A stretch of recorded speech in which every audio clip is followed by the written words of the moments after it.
How do you Sure. build that level of empathy or listening in for your employees who are actually on the forefront of or like closest to the customer when it is too easy to get pressurized by like your own targets, like your own like everybody has a goal or something to move towards that. And sometimes it can be too easy to get caught up in that and just ignore the person in front of you.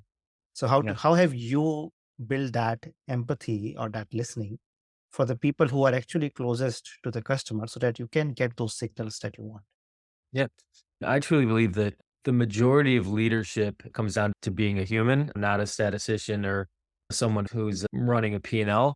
If you can't have that empathy and that connection with the team you're working alongside, the numbers don't matter. You're not going to achieve them. Whether it's leading a team or negotiating with someone, if you don't have a strong foundation in knowledge of the person on the other side of the table or on your side of the table, it's not going to work because you can have process and you can have goals, but understanding what makes people tick is really the ingredient to helping people reach those goals. There could be something happening at home, it could be a personal life struggle, understanding what motivates someone. And the challenging thing is it's different from person to person.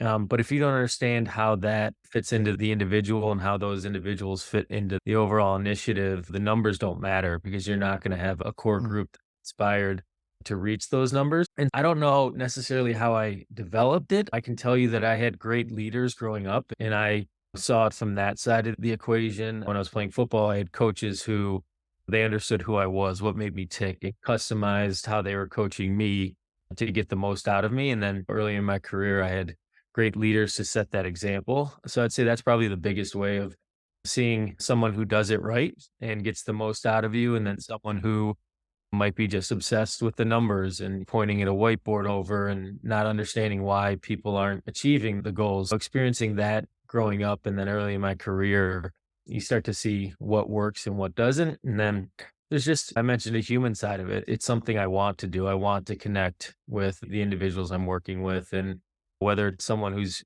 currently at the same company as me or someone I've worked with, I stay in touch with almost everyone that I've worked with over the 18 or 19 years of my career. And, I unofficially call it a coworker alumni network where, on a personal basis, we check in with one another, we meet up, and we continue to share and exchange ideas. And they've all gone on to other roles